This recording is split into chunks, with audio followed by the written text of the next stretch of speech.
Hello दोस्तों, मुल्तानी electronics में आपका स्वागत है और आप देख रहे हैं मुल्तानी इलेक्ट्रॉनिक्स। मैं आपके लिए लाया हूं एक और नया टॉपिक जो हमारे एलईडी टीवी के ड्राइवर बोर्ड से यानी कि ड्राइवर सेक्शन से रिलेटेड है।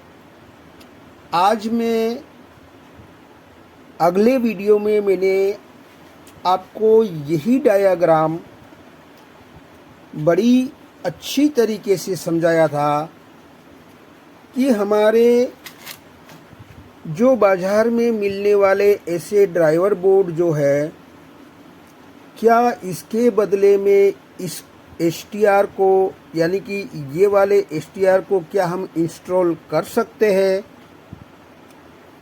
तो उसी में मैंने समझाया था और पूरा डायग्राम आपको दे दिया था ताकि बड़ी आसानी के साथ आप भी इंस्टॉल कर सकते हैं, क्योंकि ये ज़्यादातर हमें सीआरटी टीवी में यूज़ होने वाला एसटीआर है और ये ख़ास तौर पर एसएमपीएस की प्राइमरी में फिट किया जाता है, मगर हमने इसे ड्राइवर बोर्ड के तौर पर यानी कि ड्राइवर बोर्ड के यानी कि इसके बदले में क्या इसे हम इंस्टॉल कर सकते हैं।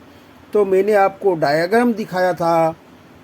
आज मैं आपको यही इंस्टॉल किया हुआ हमारी बैकलाइट ड्राइवर यानी कि इंस्टॉल करके भी दिखाऊंगा और बैकलाइट हमारी जला के भी दिखाऊंगा और उसी बैकलाइट को ऑन ऑफ करके भी दिखाऊंगा, क्योंकि स्टैंड बाय रिलीज़ के बाद ही ये हमारा ऑन होना चाहिए।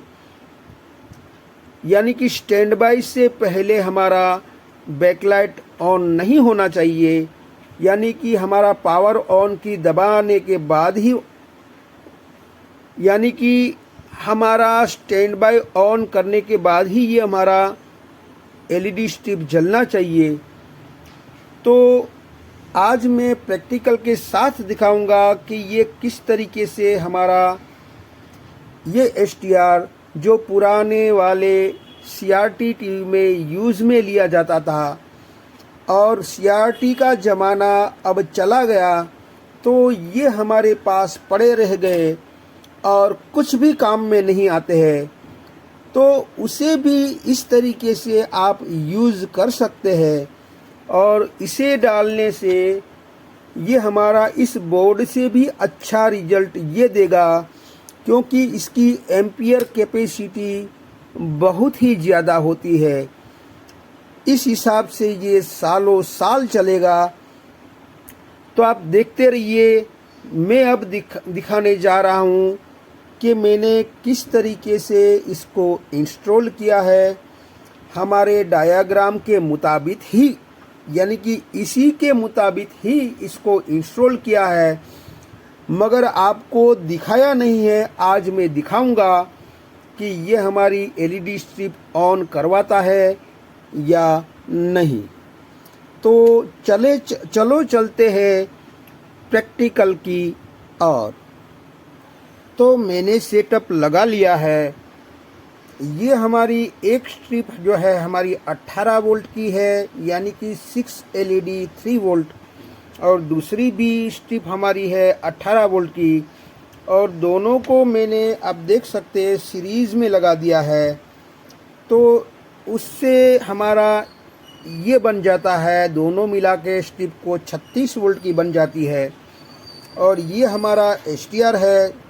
मैं बाद में आपको नज़दीक से दिखाऊंगा कि मैंने कनेक्शन कहाँ कहाँ पर किए हैं और कौन कौन सी चीज़ें हमें रिमूव करनी पड़ती है, वो सारा कुछ मैं आपको नज़दीकी से बताऊंगा। तो यहाँ हमें 36 वोल्ट जिसका सॉकेट के साथ हमें जोड़ देना होता है, वहाँ कुछ भी करने की ज़रूरत नहीं है, उससे सॉकेट पर ही लगा देना है इस बैकलाइट को। और यहाँ पर मैंने पांचों कनेक्शन कर दिए हैं। सबसे पहले ये मैंने जो लगाया है वो तो एसएमपीएस के लिए लगाया है, और दूसरा जो ये लगाया है वो इस बोर्ड में क्यों लगाया है वो भी मैं आपको बताऊंगा। फिर भी ये हमारा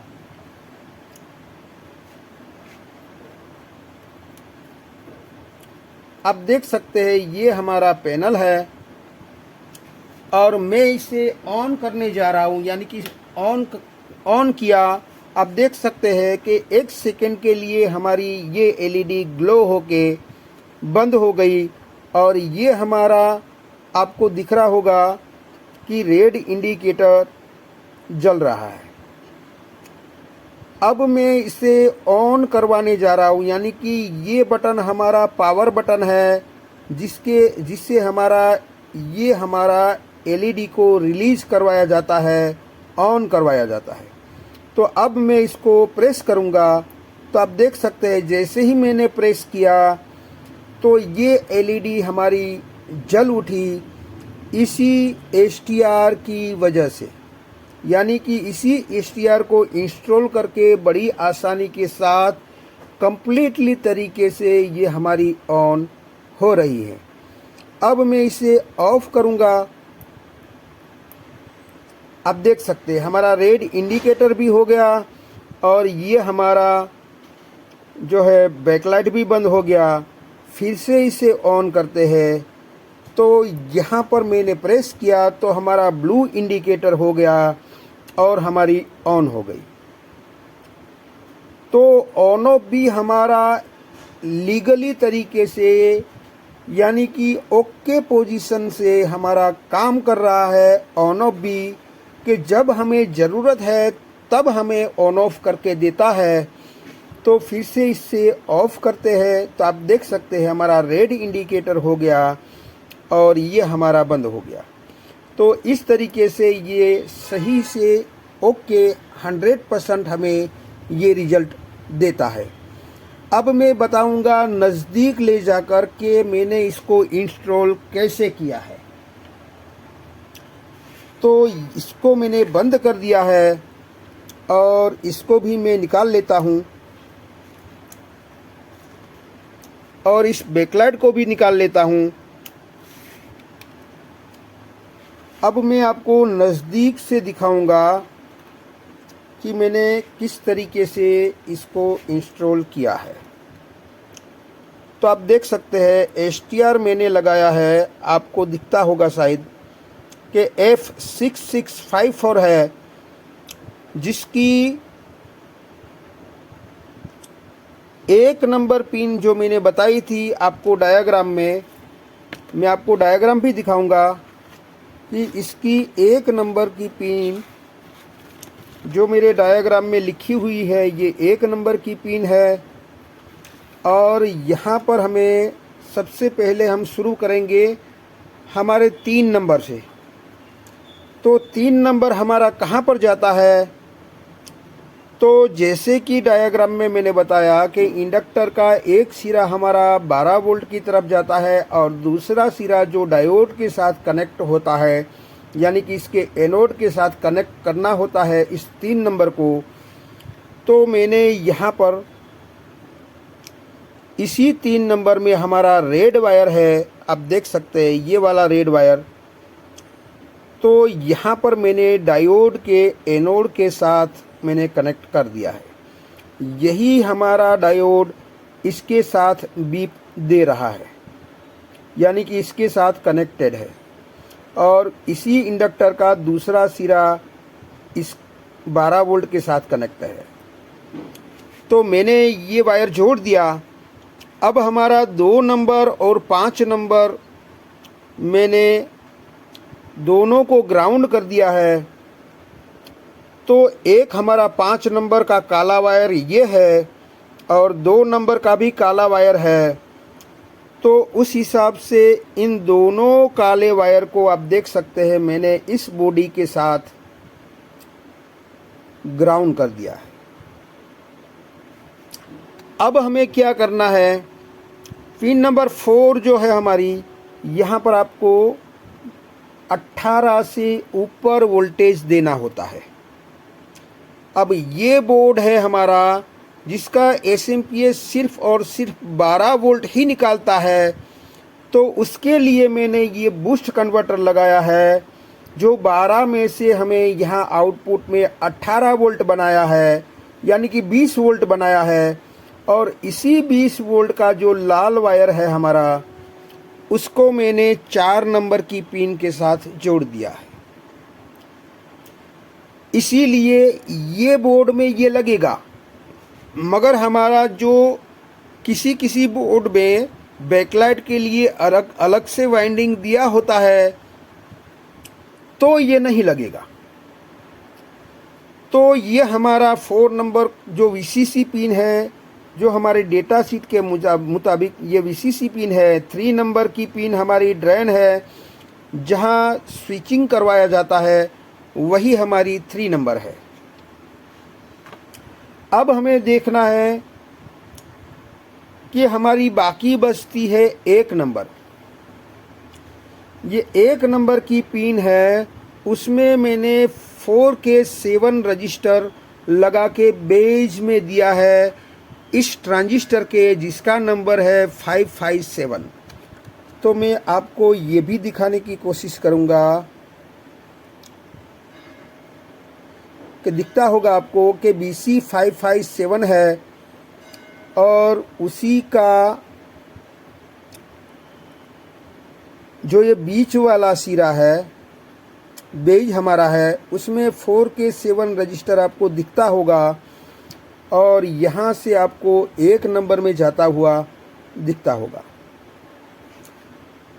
और ये इसका एमीटर है, जो मैंने यहाँ पर इसको ग्राउंड कर दिया है, और हमारा कलेक्टर है, उसके साथ ये ऑरेंज वायर लगा हुआ है। तो मैंने यहाँ पर आपको दिखाया था कि ये हमारा कलेक्टर है, जो हमारी इनेबल की तौर पर यूज़ करना है। तो मैंने यहाँ पर लिखा है रेड एलईडी इंडिकेटर। तो आपको दिखाने की कोशिश करूँगा कि ये हमारा कलेक्टर है, और इसके साथ ये वायर जुड़ा हुआ है, और वही वायर आपको यहाँ पीछे दिखाने की कोशिश करूँगा कि यहाँ पर आप देख सकते हैं ये हमारा 5 वोल्ट है, और ये हमारा रेड इंडिकेटर, और ये हमारा ग्रीन इंडिकेटर। तो मैंने यहाँ पर रेड इंडिकेटर में लगाया है, तो यहाँ पर भी मैंने रेड इंडिकेटर ही लिखा है। तो इस तरीके से ये सभी कनेक्शन किए जाते हैं। इस बोर्ड में तो हमें सिर्फ और सिर्फ 12 वोल्ट मिलते हैं, और इस STR को 18 से ऊपर वोल्ट चाहिए। इसके लिए इस बूस्ट कन्वर्टर को डाला जाता है। और दूसरी बात ये भी बता दूं आपको कि यहाँ पर जो इसकी PWM IC होती है ओरिजिनल ड्राइवर बोर्ड की, वो हमें रिमूव कर देनी होती है। और साथों साथ ये वाला फ़िल्टर जो आउटपुट का है, वो हमें 100 माइक्रोफैराड 250 वोल्ट का डालना होता है, जो आपको दिखता होगा। आप 160 का भी डालेंगे तो भी चलेगा। तो यहाँ पर मैंने सारा कुछ जो कनेक्शन है वो आपको मैंने दिखा दिया। आपको यही कनेक्शन से आपको LED बैकलाइट जला के भी दिखा दिया, और इसी से आपको ऑन ऑफ करके भी दिखा दिया। तो आप मान सकते हैं कि ये नंबर का जो STR और उसके इक्वल नंबर का जो भी STR है, वो सारे के सारे STR को हम बैकलाइट ड्राइवर बोर्ड के तौर पर या उसके बदले में आप इंस्टॉल कर सकते हैं, और बड़ी आसानी के साथ हमें ये रिजल्ट देता है, और लंबे समय तक चलने वाला होता है, क्योंकि ये ज़्यादा एम्पियर का आउटपुट हमें देता है। उस लिहाज से ये STR हमारा ख़राब कम होता है। इसीलिए इसको आपने एक बार इंस्टॉल कर लिया तो ये सालों साल आपको तक ये चलेगा। तो आई होप कि ये वीडियो मेरा कुछ समझ में आया होगा। अगर ये मेरा वीडियो कुछ समझ में आया है तो मेरी चैनल को लाइक कीजिए, सब्सक्राइब कीजिए, बेल आइकन को प्रेस कीजिए और खुश रहिए। शब्बा खैर।